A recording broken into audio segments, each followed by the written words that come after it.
Yeah, yeah. We just chillin' and vibing. Good conversations with good people. Oh,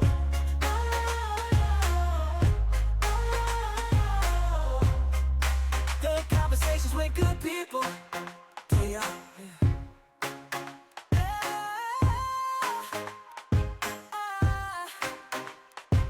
Yo, yo, yo, yo, yo, this your boy Larry, and I'm chilling and vibing with singer slash songwriter J-Stylz of Blackstreet. What's going on, man? What's going on, homie? Hey, man, I appreciate you for coming to chill and vibe. Absolutely, bro. I appreciate you having me, man. So, J-Stylz, where you from originally? Well, I was born in Chattanooga, Tennessee. I didn't stay there for long. I think I was 11 months old when my parents sold the house. We moved to Columbus, Ohio. I stayed there for like 5 years, and I've been in Charlotte, North Carolina since I was 6. So, yeah, shout out to Chattanooga, Tennessee, but Charlotte, North Carolina is my home. I gotta ask, man, you in Charlotte, North Carolina, man. You a Panthers fan? I'm a Dallas Cowboy fan to the day I die. Look, in the studio. In the studio, son. In the studio. Oh, yeah. Hey, what y'all gonna do this year, man? What y'all gonna do? Cowboy Hey, fans bro. always say this our year. Hey, look, I'm a realist. We gonna play as good as we practice. As long as we can shut our mouths, even our fans, and just concentrate on win. Just win. Just win. Just win. Hey, I can't talk too much, man. I'm a Panthers fan. We rebuilding. Hey, bro. I ain't even got the words for that. I mean, listen. I rep a lot of things from Panthers from the Carolinas, whether it's Tar Heels or even the Panthers. Sometimes when I ride out, I just can't go far as the jersey and all that. But that's my cowboy. That's reserved for my Cowboys. But I still rep my city when I'm out on the road. Absolutely, So Jay Styles, man, when did your music journey started? man. You want the way back, way back? Oh All yeah, right. we taking it way back, man. Where it first started. So it's crazy. My mother, who has Alzheimer's now, it's crazy because when I pop up and just sing to her, she might have a little fit or a little episode, and I start singing to her, she jumps into harmony.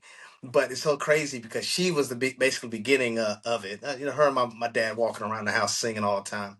But I couldn't remember my telephone number at the age of 4 or whatever, 5. So she would put it into song. So she created, a song for my telephone number, my address, and all that. Just things for me to remember. And it's crazy because I actually do that for my 4-year-old daughter now. But so fast forward, um, I used to play the drums and the piano for my church when I was 10 years old. My I played the drums for my mom had a semi-professional gospel group, and literally I would travel around the Carolinas just about every weekend playing the drums for her, her group or whatever. Then Sundays I would play the piano for her children's choir, and I was the drummer for the adult choir and one of the singers in the background because I didn't lead back then. I was in the background of the youth choir, literally made to sing. I actually hated singing at that time, but I was made to sing in the youth choir. Fast forward to that, ninth grade. Um, Shout out to Alexander Middle School. I am putting my drumsticks up from band class, and a guy hears me hum. He's like, "Yo, you sing?" And I'm like, "I don't know, really." Like, he's like, "Bro, you sound good, man. Yo, my boy got sent to juvenile, and we got a talent show in a week and a half. Can you like?" You think you can? I was like, man, I ain't allowed to sing R&B. He was like, nah, it's a decent song. It's How Do I Say Goodbye to Yesterday by Boys to Men and such and such. And here's how God works. My parents probably would have never let me stay at the school for nothing like that. But my dad got laid off of the job, so he was an assistant custodian at my school. So I had to stay after school. So that's how God worked. So, anyways, so we were practicing the harmonies, whatever. I went home and I'm playing the piano. going over the harmonies, making sure it's right. I was like, oh wow, it's not right. Like it's not wrong, but it ain't like the way Boys the Men do it. So did it. So I went back and I was like, dang, I'm the new man. How do I tell these cats it ain't wrong, but it ain't right? Anyways, I was like, yo, try this. And they was like, oh, that's great. That's crazy. So we went to the bathroom. Here's where it really, really started. So he's washing his hands. The guy's washing his hands. The lead singer washing his hands in the bathroom. And I hear him say, be my sunshine after the rain. And I'm like, oh my God. Now I've been playing the drums all this time. My mom had mad talent in her gospel group, but I never ever even paid attention to what a voice could do. And they probably were doing it. I was just playing the drums, hey, give me a little $100 a week, and I'm out. But I was just like, oh my God.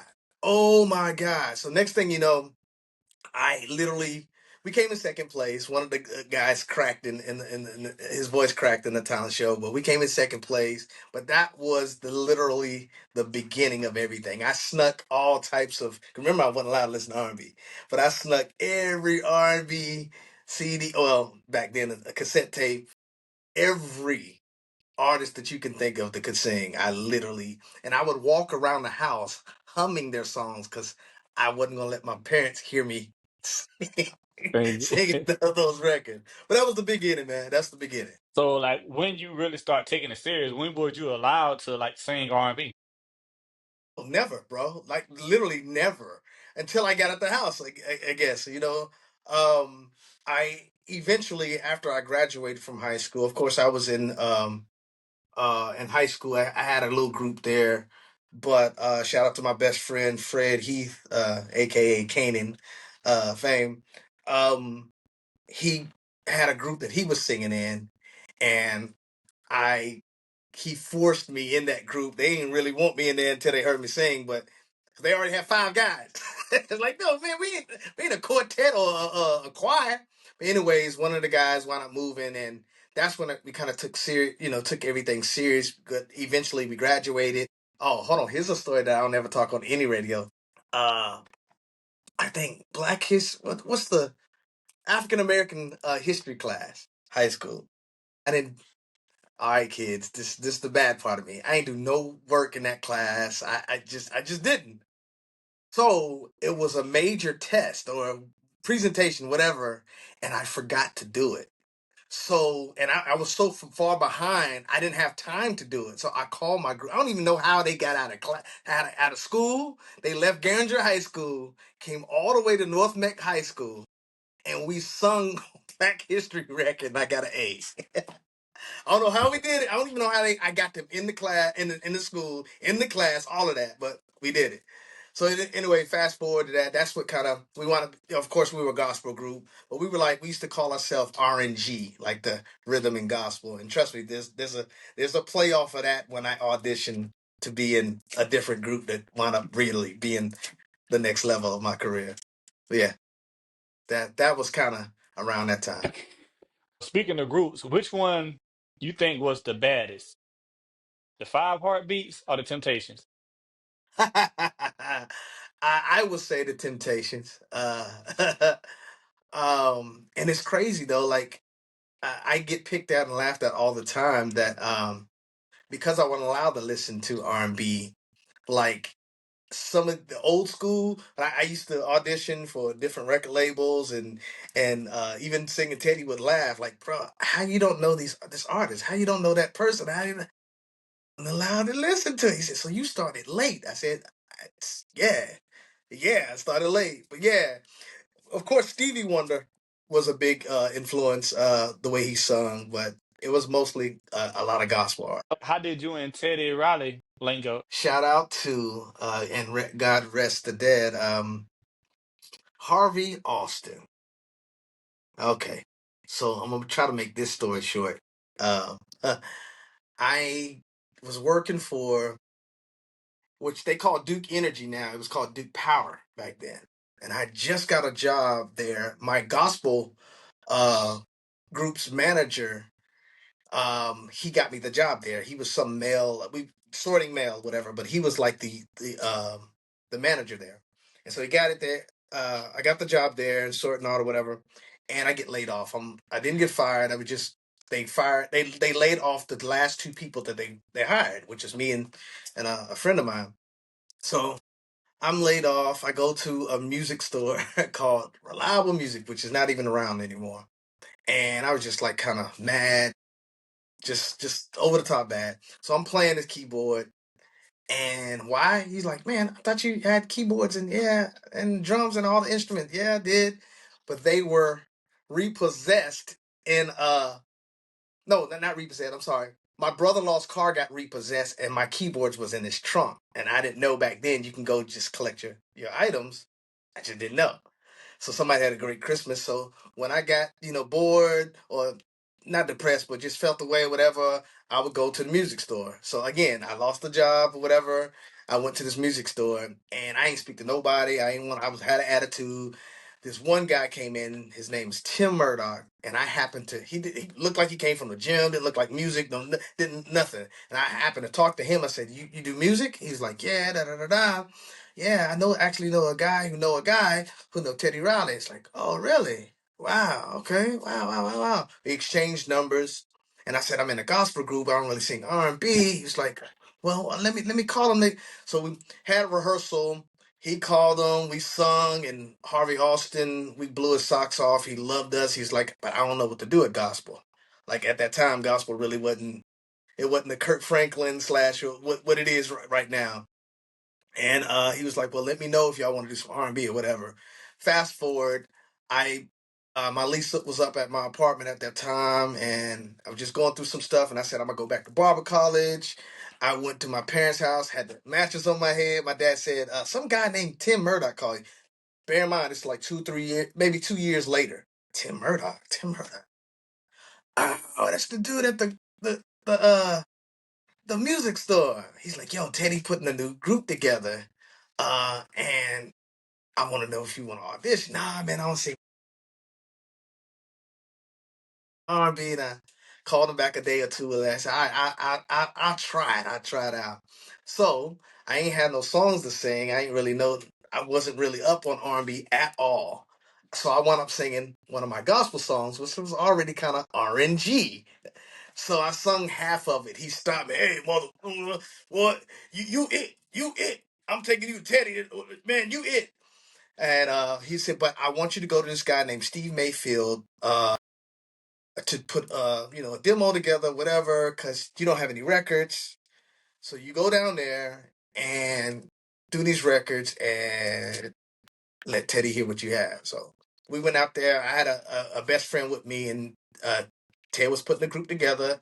I think it was going to be called Final Four, and Ted wasn't going to be in the group. It was me, my best friend Fred. I think this guy named Lonnie and Lizelle, the Teddy they had, whatever. Teddy gets a call from Michael to work on a project. And we go back home. We give our notices to our jobs. We hype, and then we keep calling the guy Harvey Austin, which is Teddy Riley's old manager, um, and he never picks up. Come to find out, he died. We had Mm. no contact with Teddy Riley ever again, ever, ever. There was no YouTube. There was no Google. You couldn't find him on social media. None of that. LinkedIn. None of that at all. Next thing you know, 2 or 3 years, I'm signed to a record label in New York or whatever. That falls through. I'm coming back to Charlotte with not a dime in my pocket. My dad helped me get my license back. I had nothing. Next thing you know, I'm singing for a wedding, and I get a call from shout out to Kenny Quiller, who says, "Hey man, you probably don't remember me. Teddy's replacing someone in Blackstreet. Can you audition?" Because I told him I found a guy for you. He said, "No, I'm looking for this guy named Sherman Tisdale. That dude is dope. That dude is dope." He's like, "No, it's the same dude. That's his government name. That it's the same dude." Nah, bro, I'm telling you, this dude, when I was playing records for Tyrese and whatever, he was singing on top of that dude, and I was like, look at this dude, man. Look at this dude. This dude ready. And so I had to run in the bathroom. I had like 2 minutes left to sing for this wedding, sing some Blackstreet songs, and the next week I was in Blackstreet in Virginia Beach. I was trying to That's make it dope. short, but yeah, that's Yeah. it. Hey, that's dope, man. So like Yeah, man. after joining the group, how did the members take you in? It was welcoming you in with warm arms. I do remember Teddy pulling me to the side after. So my audition day, Teddy played the piano for probably about an hour, the same like chords or whatever. He was changing up or whatever. And I sung about 20 records that I had written, never record, and I remixed them to what he was playing, fast, slow, whatever. You could tell what they were, fast or slow. Just I was just going in, and he was just like, "Yo, man, you need a publishing deal. And you recorded those?" I said, "Nah, they just in your head, yeah, and you flowing like that." Wow. So he called the guys, Mark Middleton and Eric Williams over, and I sung an audition.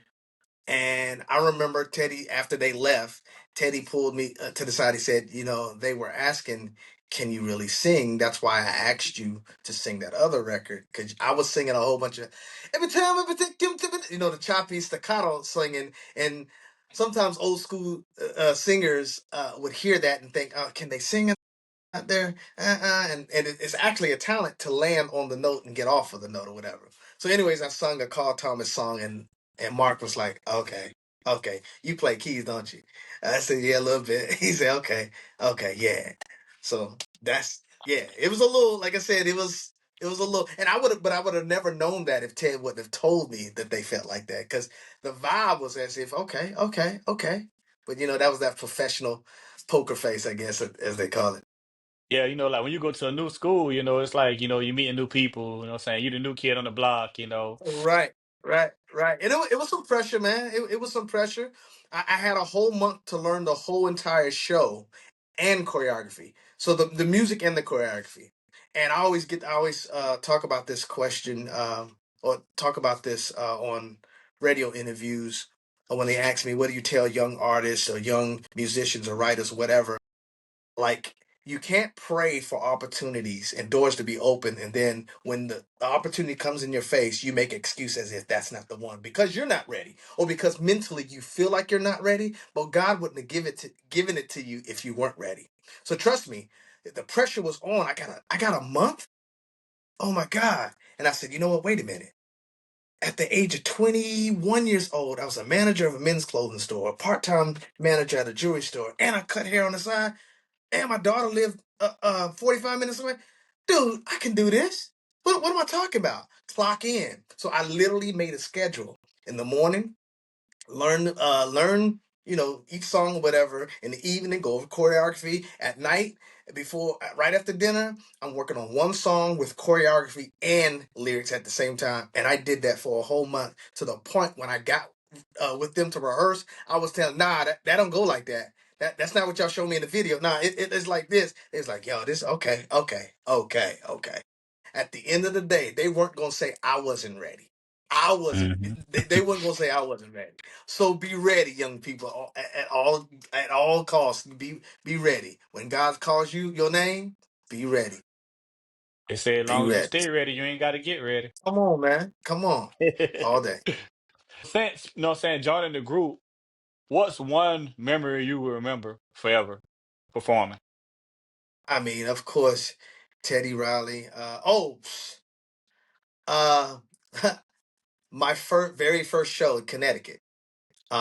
We got out the car, our vehicles, and we walked past a lady who was still sitting in the car, and the guy was helping her out.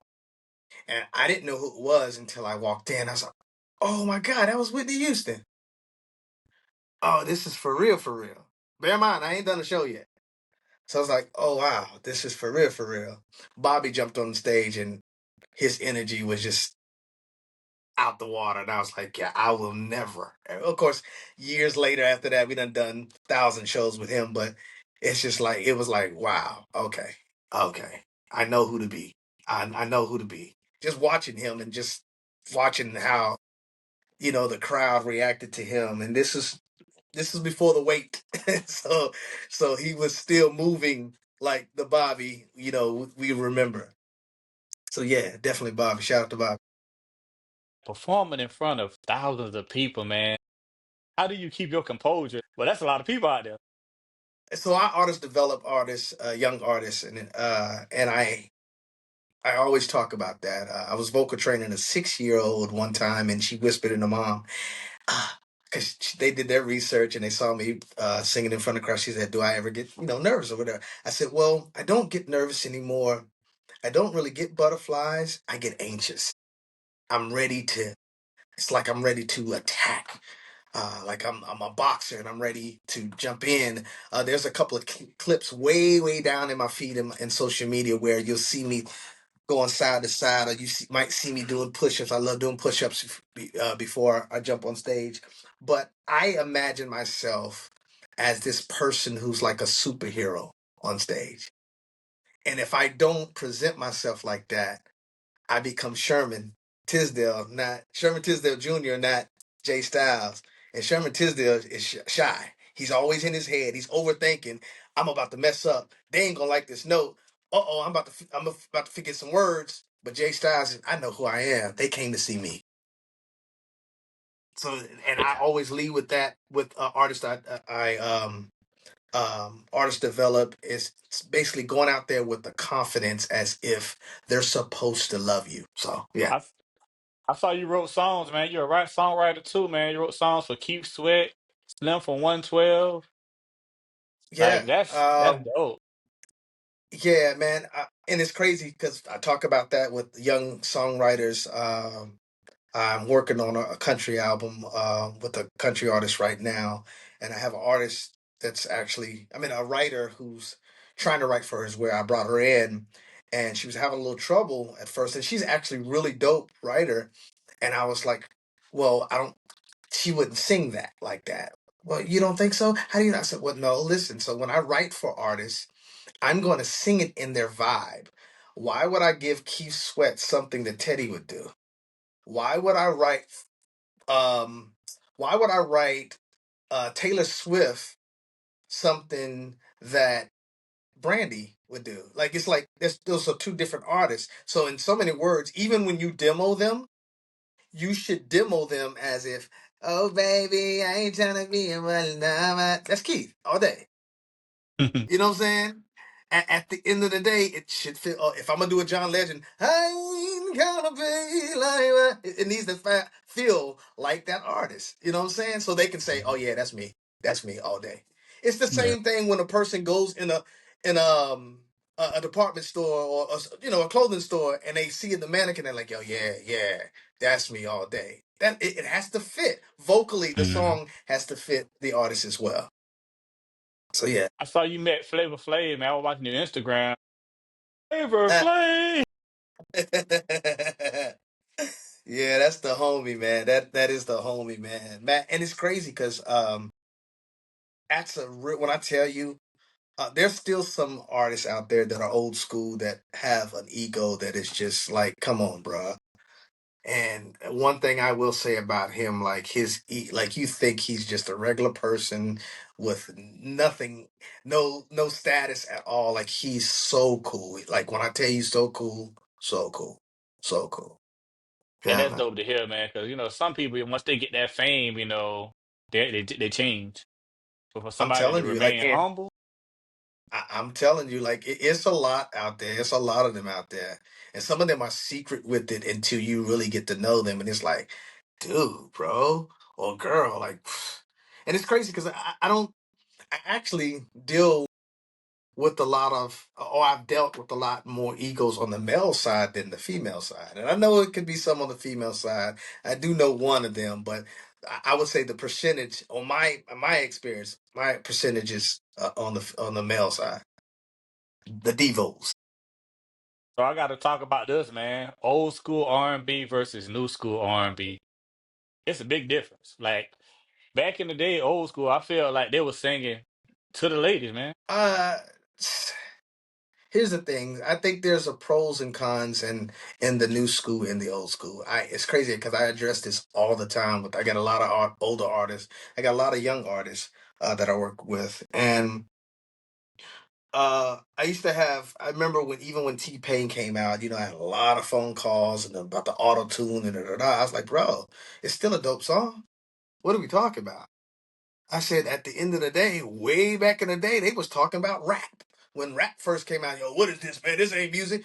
Bro, like it's still music. It's behind music, or it's on top of music. At the end of the day, good music is good music. Good songs, good songs. I'm a songstress. I love songs. So now when it comes to substance, like talk about something, say something. The only problem I think I have, well, I ain't gonna say problem, but the issue is that some records nowadays, some, not all, are just really the music. The lyrics, they're either not saying anything or you can't understand them at all.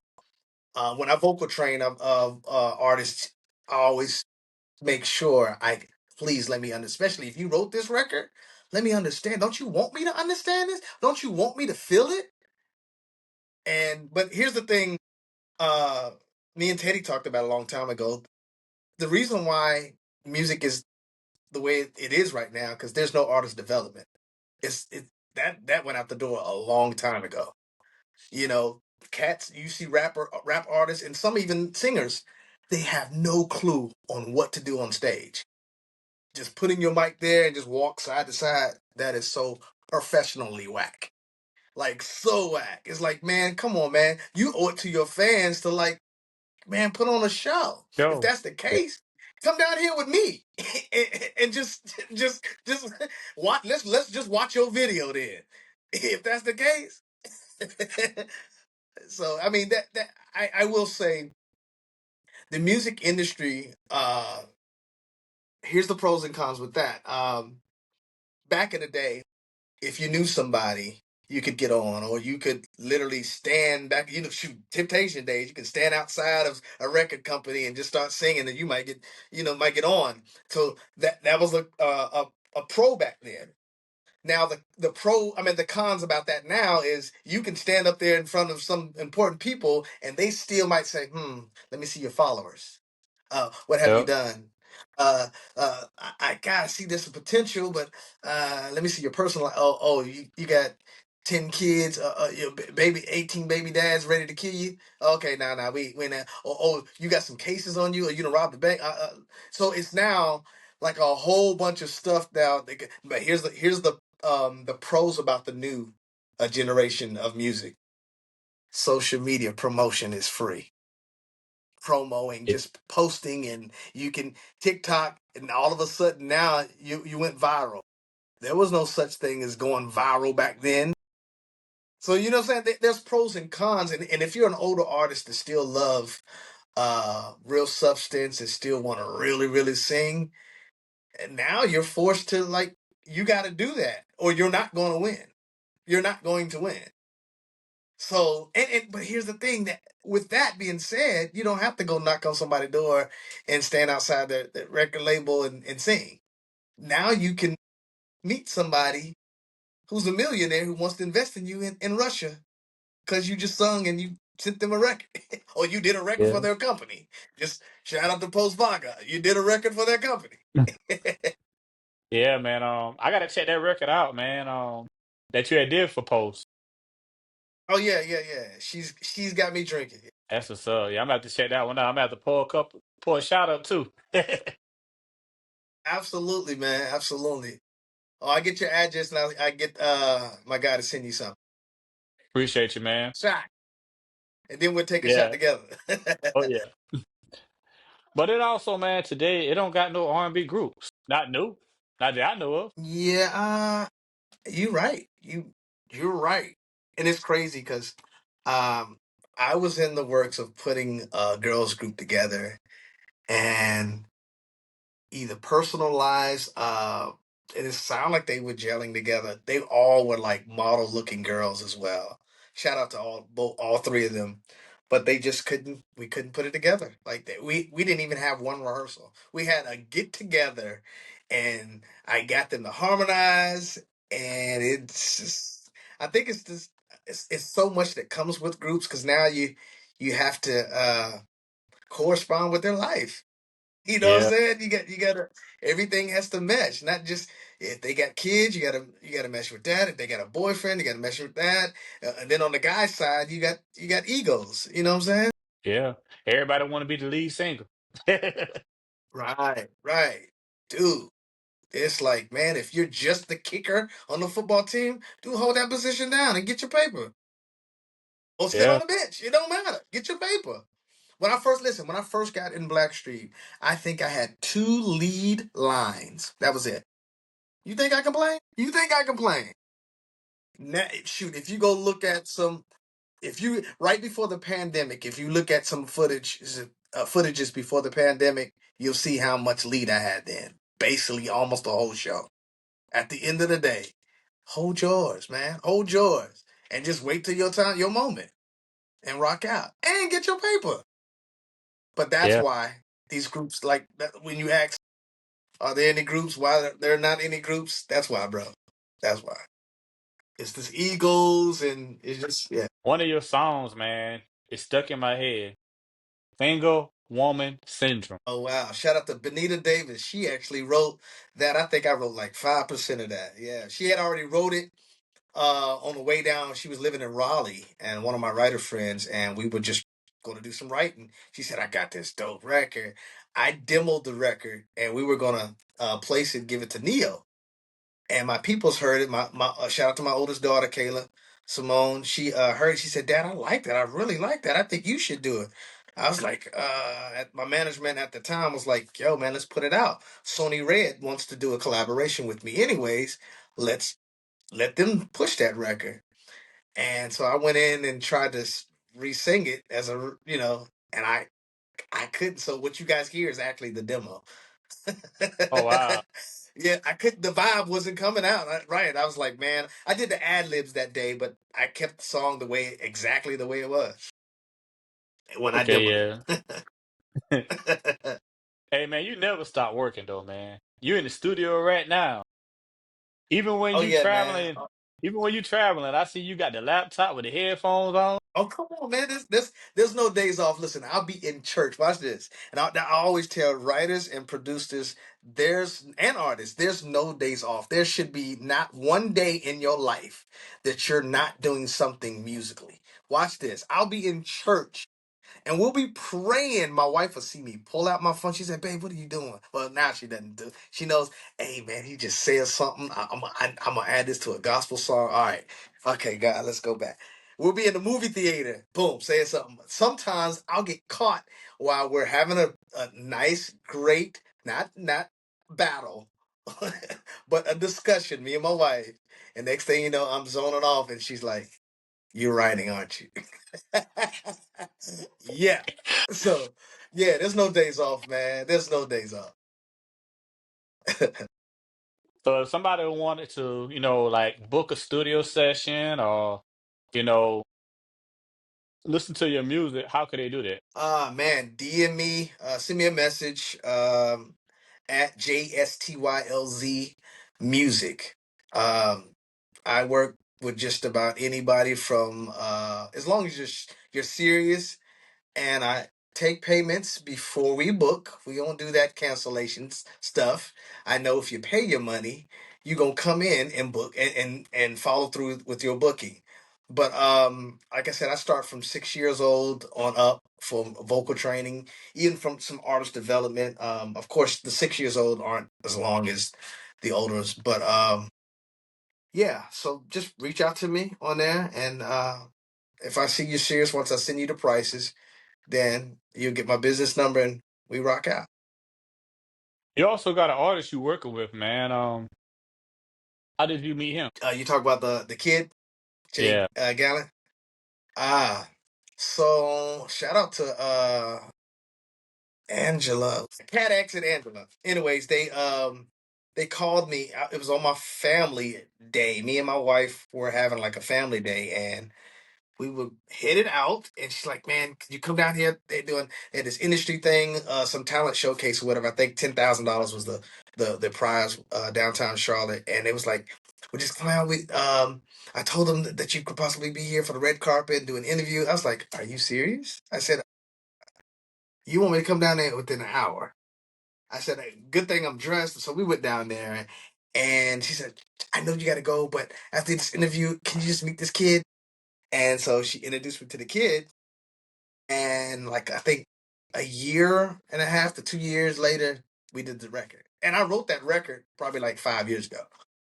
So Uh, yeah, so yeah, he loves it. It's a great record for him. Green Light, actually, it comes out tomorrow. Yeah, it drops tomorrow. So look out for J Gallant. Um, and the record is called Green Light, written and produced by yours truly, J-Stylz. that's what's up, man. So I was yeah, watching his Instagram, that social media tell it all. And he was singing to the yeah. females, and them little girls were going Oh crazy. yeah, oh yeah. It's crazy because he's doing something. I got him doing something that we did back in the day. I have him singing outside, going downtown, Charlotte or whatever, and just even if nobody's around, just I just need you to. I just need them to see you, hear you, get the experience, and touching and singing and like vibing with people you don't know, never heard of, never seen you, whatever. Just and then get some footage and do that and collect some little tips or whatever here and there. But I just need you to get that grind on. So shout out to him on not complaining about it and doing it. That's what's up. Yeah, because a lot of kids, they just want to be in them tablets and on them video games now, man. Oh, he trust me, he And on the video games too. But nah, he's actually at a show now. He's performing, I think, right now. I think between 7:30 and 8. Yeah, so I think he's either already off stage, but yeah, he's performing now. hey, that's dope, man. Tell Jay to keep grinding, Yeah, man. man. Hopefully he come chill and vibe one day too. Yeah, man, that's what I want him to do. I told him about this show. I said, but he's like, yeah. His mom was like, yeah, let's do it. Let's do it. Let's get him on that. So yeah, Oh yeah. I'll Hey link you Jay. guys up. Yeah, you'll be chilling and vibe real soon. So hey, Jay Styles, man. What advice would you give, a young entrepreneur, a young artist, a young storyteller, somebody that just not getting in the game? What advice would you tell them? So watch this. So when I left the audition with Harvey Austin to take me to Teddy, um, he introduced me to Steve Mayfield, and we headed to Atlanta to go pick up some equipment. He needed some new equipment for a studio. And I'll never forget because we were going to one of Babyface's brothers to get some speakers. And on our way back, I'll never forget, Babyface happened to be on the radio. And he said, same thing, question. He said, what do you tell? He said, well, for those who want to make it, if you want to be a star, start studying the star. Start walking like the star. Start talking like the star. Start thinking like the star. I promise you, all those practices, you become the star. You become that. In so many words, move like them, act like them. So before my journey in the music, I was a football fanatic. I literally, as a kid, I was a football fan. I slept with my football when I was like, 8, 7 years old. So when I started singing, that became that. My parents would tell you I would literally be singing under my cover. I'm 15 years old still, because I couldn't stop. So, and I was one of those people that my parents made me turn off the music while I was sleeping because I couldn't sleep because I was trying to, oh, they did this. So now it's 12 o'clock. Bro, you got school in the morning. So, in so many words, let it be who you are. On my Facebook page, it says, music is not what I do, it's who I am. Because if music is what I do, when I don't feel like doing it, I quit. But if it's who I am, like the color skin I am, I can't take it off. I can't stop. It's who I am. Like when I'm in a conversation, it's going to, trust me, I'll write a record about this bottle sitting here empty. You know what I'm saying? It's who I am. I can't stop. So Mhm. whatever you want to be as a professional, whether it's a sports athlete, whether it's acting, whether it's music, whether it's management, whatever, be that, be that, be that, and be ready even when you feel like you're not ready. Be ready. But Jay Styles, man, I appreciate you for coming to chill and vibe. But before we go, let everybody know What we doing, I believe we chilling and vibing. man? Oh We yeah. chilling and vibing, bro. Appreciate you, man. Yes, sir, bro. Appreciate you.